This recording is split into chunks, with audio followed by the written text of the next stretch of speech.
Hi Reddit. Long-time lurker, first-time poster, and honestly, I never thought I'd be one of those people writing here. I'm 32F and my husband Tom, 34M, and I have been together for 8 years, married for 5. We've always been what I'd call solid but not flashy, not the couple that posts sappy anniversary photos with captions like, my rock, my soulmate, but we've been good. Or, I thought we were. It started with small things, the kind of changes you brush off because you don't want to sound paranoid. Tom used to be all about lazy Sundays in bed and watching bad TV with me, but suddenly, he had early morning errands every weekend. He said he was trying to be more productive. Cute, right?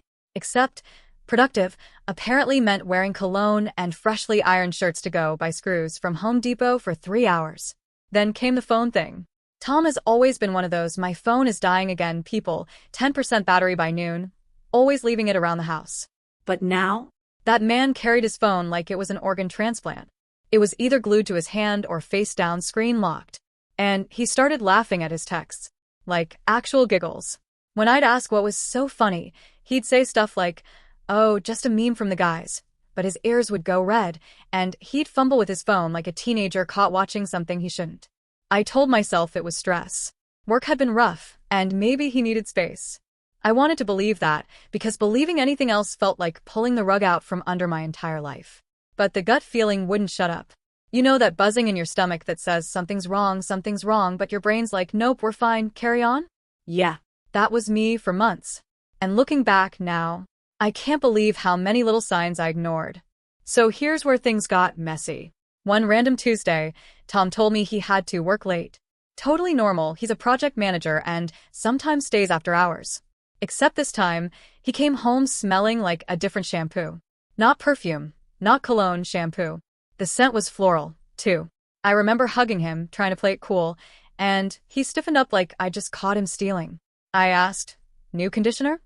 He blinked at me and said, yeah, the store ran out of mine, so I borrowed someone's. From the gym. Borrowed. Someone's. Shampoo. From the gym. I should have lost it right there, but instead, I laughed because it was just so stupid. Who borrows shampoo at the gym?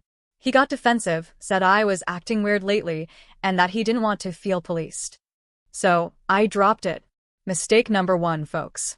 A few days later, Karma handed me a gift. I was using Tom's phone to play Spotify in the car. He'd left it unlocked, a miracle. A notification popped up. Your parking location has been saved. The Rose Motel. My stomach actually dropped. I tapped it, thinking maybe it was a glitch. But nope.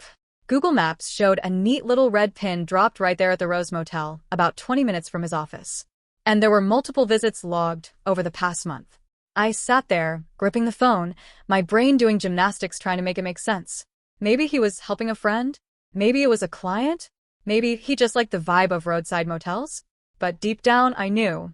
I screenshotted everything, sent it to myself, and waited. That night, when he got home, I watched him walk in, all casual, humming, kissing me on the forehead. And I just thought, wow, this man has no idea that his Google history just destroyed our marriage. I waited until after dinner. I needed him calm, fed, and thinking everything was fine. He was sitting on the couch scrolling through his phone, laughing at something, when I said as casually as possible, so, how is the Rose Motel? I swear, I've never seen someone's soul leave their body so fast. He froze mid-laugh, phone half in the air, eyes darting around like he was looking for an escape hatch. Then, get this, he laughs. What are you talking about? What Rose Motel? I pulled out my phone, showed him the screenshot from Google Maps. This one. The one your phone went to 3 times last week. And twice before that. His face went through every stage of panic, shock, confusion, fake indignation, before he landed on his favorite. Denial. Oh my God, babe. That's not what it looks like, he said, putting his hands up like I was a cop and he was innocent. You know my coworker Jeremy? He's been going through some rough stuff. He didn't want his wife to find out he was meeting me, so we met somewhere private. To talk. To talk, I repeated, deadpan. At a motel. He nods, like this was a perfectly logical explanation. Yeah, it's quiet there. I just stared at him. Quiet. At a motel. And instead of realizing how dumb he sounded, he doubled down. Started rambling about how I'm always suspicious lately, how I don't trust him, how I'm turning into one of those paranoid wives who reads too much Reddit. The projection was unreal. When I didn't respond, he threw his hands up, muttered something about needing space, and went to sleep in the guest room, like he was the one who'd been wronged.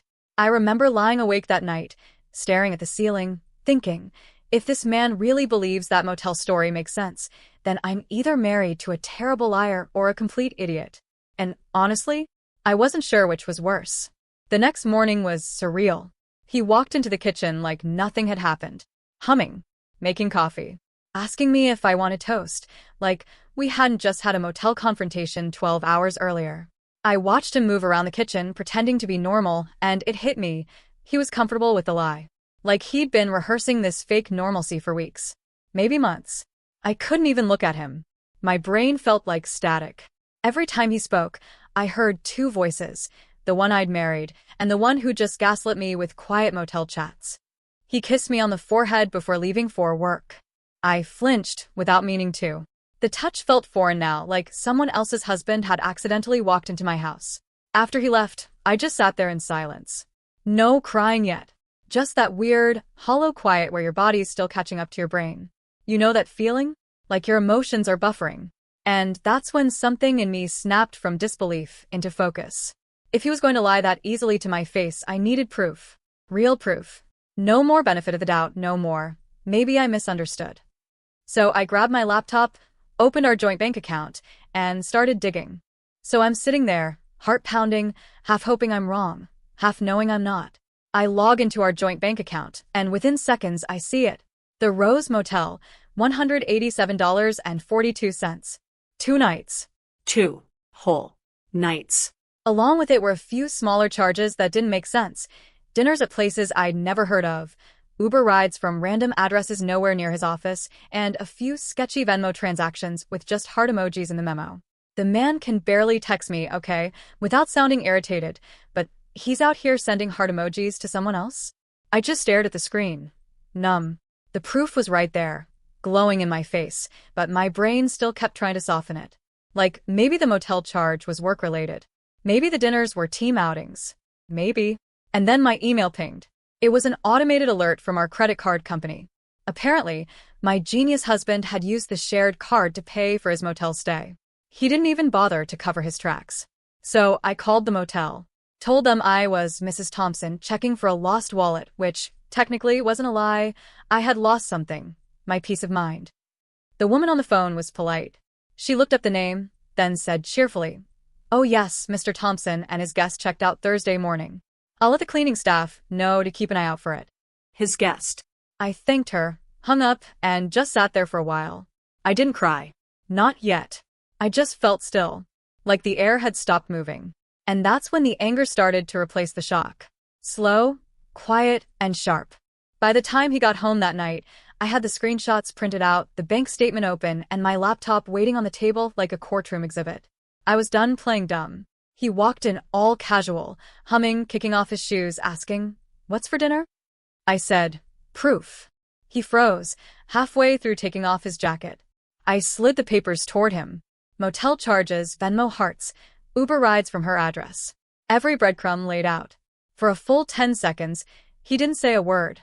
Then came the performance. Okay, calm down, he started, holding his hands up like I was about to throw something. It's not what it looks like. Oh, here we go again. Apparently, Maya, yes, there was finally a name, was a coworker going through a rough time. She was lonely, her boyfriend treated her badly, and Tom, being the selfless humanitarian he is, was just trying to be there for her. At a motel? I asked. He hesitated. She didn't feel comfortable talking at work. So naturally, you took her to a motel for emotional support. He sighed, like I was the unreasonable one. You're twisting it, babe. We just talked. I didn't even want to go at first. I swear, this man could win an Oscar for most pathetic excuses delivered with confidence. When I didn't respond, he got defensive. Why are you spying on me anyway? That's messed up. You don't respect my privacy. Privacy. The man using our credit card to cheat on me is suddenly worried about privacy. I told him to pack a bag. He asked, "Wait, seriously?" Like it was news to him that cheating had consequences. As he stumbled around grabbing his things, muttering nonsense about how I wasn't listening and it didn't mean anything, I realized something painful but freeing. I wasn't sad anymore. Just done. So, there we were. Him standing in the doorway with a duffel bag full of half-folded clothes and me sitting on the couch, holding the quiet like it was my last bit of dignity. He lingered, like he expected me to break down. You know that look? The "she'll forgive me if I look sad enough" face? Yeah, that one. He sighed, rubbing his temples. I can't believe you're just throwing everything away over a misunderstanding. I almost laughed. A misunderstanding? Tom, you literally booked a motel room with another woman. Twice. He shook his head, like I was the dramatic one. You're blowing it out of proportion. We didn't even do anything. I swear. You're making this into something it's not. At that point, I didn't even bother arguing. I just stared at him until the silence got uncomfortable. He kept talking to fill it. You've been distant, you know. I felt unwanted. Maybe if you paid more attention, I wouldn't have. That's when I stood up. Finish that sentence, Tom. Go ahead. He shut up. The audacity of this man, to cheat, lie, and then try to make it my fault, was almost impressive. Almost. He mumbled something about staying at Jeremy's for a few days, which, given his track record, probably meant Maya's. I told him to do whatever he wanted, as long as it wasn't under my roof. When the door finally closed, the silence hit different. Heavy but clean. No more fake apologies, no more gaslighting loops. Just peace. A sad, empty kind of peace, but peace nonetheless. That night I sat on the couch, still in my work clothes, staring at the wall, and realized I'd rather be alone in the truth than partnered in a lie. I held it together the whole day after he left. Paid some bills, did the dishes, even answered a few work emails like a functioning adult. But the thing about holding yourself together is that it's basically emotional duct tape. It will peel off eventually. Mine came off at 11:47 p.m. I went to grab something from the kitchen, saw his stupid coffee mug sitting in the sink, the one with the chip on the handle he refused to throw out, and just lost it. It wasn't even about the mug. It was about everything. The lying, the pretending, the way he'd made me feel like I was the crazy one for suspecting anything. All the small moments I'd swallowed, because I didn't want to start a fight. I slid down the cabinet and cried until my chest hurt. The ugly kind of crying, hiccups, snot, shaking hands, all of it. And here's the weirdest part. After a while, it started to feel good. Like I'd been holding my breath for months and finally exhaled. By 2 a.m., I was exhausted but lighter. I picked up that stupid mug, washed it, and put it in a box with a bunch of his other things. A tiny act of control in the middle of the chaos. Because for the first time since this whole thing started, I realized I wasn't just reacting to him anymore. I was making decisions for me. So, once the whole motel thing became, well, known, by which I mean my best friend caught me sobbing on my couch at 10 p.m. and gently pried the story out of me, it felt like the universe suddenly had an opinion on my marriage. Friends called, texted, slid into DMs like they were on a rescue mission. Are you going to forgive him? One asked, like I had some magical, pre-packaged answer. Another said, girl, dump him. No questions asked. And then there was the classic. Maybe couples therapy? You guys could work it out. Every word felt like a spotlight on my chest, like people were holding up mirrors showing me all the ways my life was now upside down. I couldn't even process most of it. I just nodded, mumbled thanks or I'll think about it, and then hung up, trying not to throw my phone across the room. Because here's the thing, outside advice is easy when you aren't the one whose husband just used our shared credit card to secretly check into a motel with another woman. I kept replaying everything. The small signs I'd ignored, the cologne he started wearing, the weird laughter at his phone, the sudden work errands every weekend. It all clicked together like pieces of a puzzle I didn't want to see. And then there was the physical aftermath. My apartment felt different. Empty in all the wrong ways. His side of the bed looked untouched, but it carried this heavy silence, like it was holding the memory of him doing everything he shouldn't. I ate cold pizza for dinner and stared at the ceiling, trying to decide which emotion to let win. Anger, grief, relief, or the faint flicker of freedom. Spoiler, they all took turns. I finally realized I didn't have to respond to anyone's advice yet. I didn't need to decide whether to stay, leave, or forgive. I just needed to breathe, to exist outside of the chaos he created. For the first time in weeks, I let myself do that. It didn't fix anything. It didn't erase the betrayal. But it was the first real step toward clarity. A few days after everything came crashing down, I finally allowed myself to think clearly. Not like, oh, maybe he's stressed thinking, or this might be nothing thinking. I mean, really brutally, painfully clear. I realized something crucial. The betrayal wasn't just about a motel, or a coworker, or stolen kisses in the shadows. It was about trust. And that was gone. Maybe forever. So I made a plan. Not a step-by-step, perfect life blueprint, but a raw, honest outline for my sanity. Absolute honesty. No more lies, no more half-truths, no more "it's not what it looks like" excuses. If he wanted to stay in my life, every word had to be grounded in truth. Space. He had to leave, at least temporarily. My apartment, my bed, my routines, mine alone.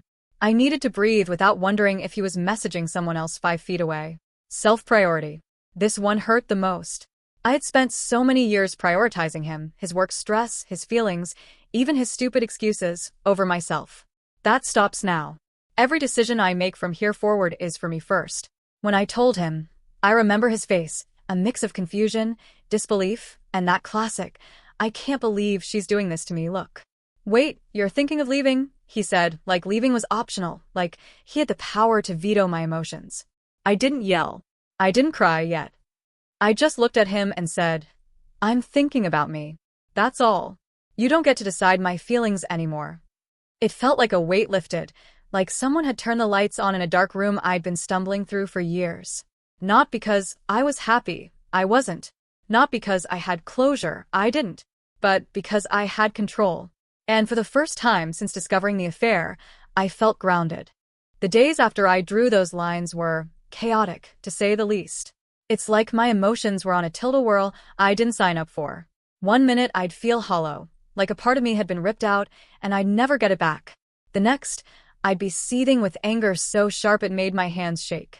And then, out of nowhere, a weird, guilty little sense of relief would wash over me.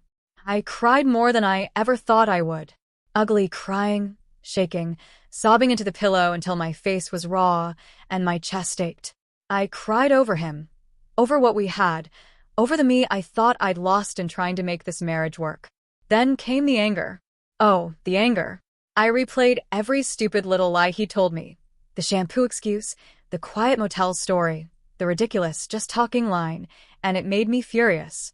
How could someone I trusted not just betray me, but do it so incompetently, like he knew he could get away with it because I'd always give him the benefit of the doubt? And yet, between the sobs and the fury, there were moments of weird relief. Relief that I'd found out the truth, no matter how brutal. Relief that I was seeing him for who he really was. Relief that I could, finally, make a decision for myself, not for him, not for appearances, not for anyone else. Sleep became weirdly therapeutic. I would crash into bed exhausted, body heavy, mind spinning, and just let myself exist without pretending everything was fine. Every morning, I'd wake up a little lighter, not fixed, not healed, but a little stronger. And slowly, that combination of grief, anger, and relief started to form a strange sort of clarity. I realized I wasn't going to react anymore. I wasn't going to chase him, beg him, or allow him back into my life without him earning the absolute truth. It felt brutal, raw, and lonely, but also in a weird way, like a rebirth. After a week of storming through my emotions, I finally decided it was time for round 2. Not to forgive, not to reconcile, but to hear the truth in its entirety. No more lies, no more excuses, no more "it's not what it looks like" bullshit. I asked him to come over. He showed up, suitcase in hand, looking nervous for once, or maybe just slightly aware that the rug had been pulled out from under him. I didn't welcome him with hugs or small talk. I just gestured to the kitchen table, where I had everything laid out. The Google Maps screenshots, the motel charges, Uber receipts, and a list of dates and times. Every single breadcrumb he'd tried to hide. He glanced at it all and sighed. I didn't mean. Stop. I cut him off sharply. My voice shook, but it had weight. No more words. Not yet. You're going to answer every single question I have. Honestly. And if I find even one lie, I trailed off, letting the implication hang in the air. And so he talked. Or tried to. At first, he mumbled, deflected, shifted blame. "She's just a friend," he said. It was only talking, I swear. I didn't even want to go there at first. I laughed. Not a pleasant laugh. Not even bitter. Just a raw, incredulous laugh. "You're unbelievable. Do you hear yourself? You booked a motel, spent nights with her, Used our joint card, and now it's I didn't want to go? He stammered, panicked. Tried a few weak jokes, the kind that are supposed to lighten tension but just make the gaslighting heavier. Come on, babe, it wasn't. No. Stop. Just stop. I slammed my hand on the table. I deserve the truth. All of it. No sugarcoating. No excuses. No you making this about me being paranoid. For the first time, I saw him falter. His confident, dismissive, I can charm my way out, mask cracked. And I realized in that moment that the person I thought I knew, the partner I trusted, was gone. Completely replaced by someone who couldn't respect my heart. I didn't cry this time. Not yet. I just sat there, trembling, angry, and completely aware that the life I thought I had built with him was now mine to rebuild without him. Acceptance didn't hit me like a wave. It was slower, more insidious, like sunlight creeping through a window in a room I didn't want to wake up in. At first, I oscillated between anger and disbelief, replaying every memory, every small sign I'd ignored. I questioned myself constantly. Was I too trusting? Did I miss the clues? Could I have stopped this somehow? But eventually the questions shifted. Not toward him, not toward the affair, toward me. What do I want now? How do I survive this without losing myself? I started small. I reclaimed routines that had faded while I was busy accommodating him. Morning runs, journaling, cooking for one without a trace of bitterness. Little rituals that reminded me I still existed outside of this betrayal. I cried a lot. I laughed, unexpectedly. I raged in my car with music blasting like the world owed me revenge. And slowly I realized he had taught me something, even if unintentionally. I learned my boundaries, my worth, and that my life didn't revolve around someone who couldn't respect me. Acceptance, for me, didn't mean I forgave him. It didn't mean I wanted him back or that the betrayal wasn't painful. It just meant I was finally able to see the situation for what it really was: messy, heartbreaking, but survivable. And more importantly, I could start making choices from a place of strength instead of shock. By the end of that week, I felt lighter, not whole, but ready to reclaim the parts of me that had been ignored, dismissed, and compromised. I wasn't just surviving. I was beginning to rebuild. Rebuilding didn't happen overnight. It was messy, painful, and sometimes absurdly lonely. Some days, I would wake up and feel a rush of freedom.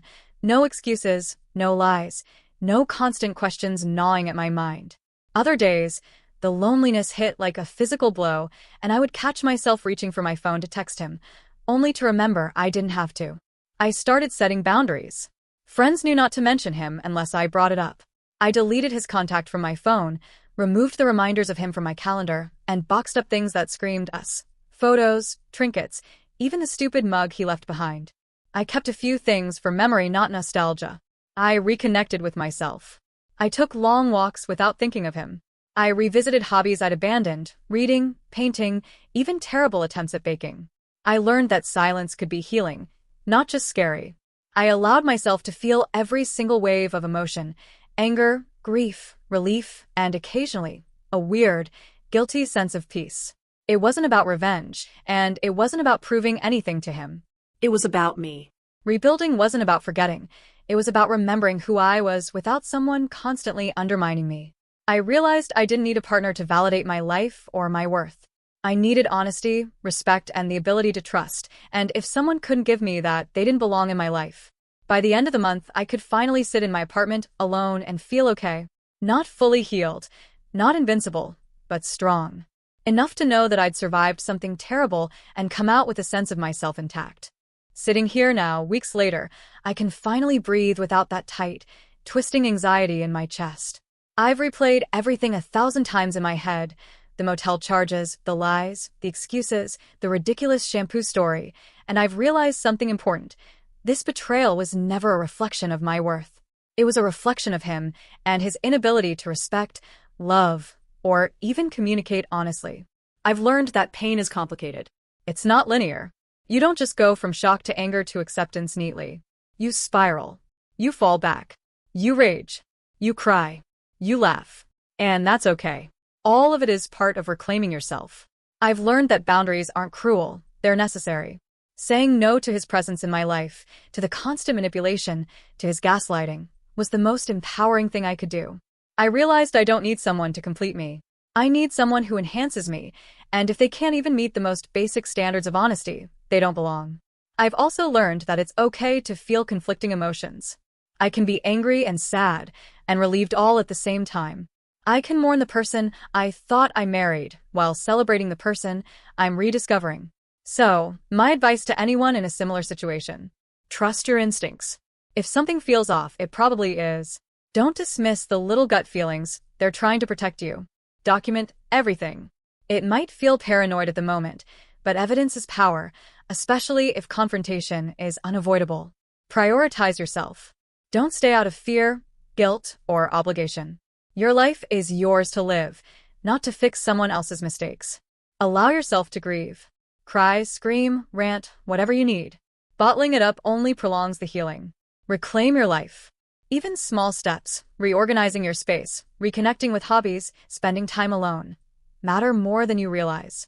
At the end of the day, I'm still hurt. I'm still processing. But I am me, and I am stronger than I realized. I survived betrayal, lies, and manipulation, and I'll keep surviving, building a life I control.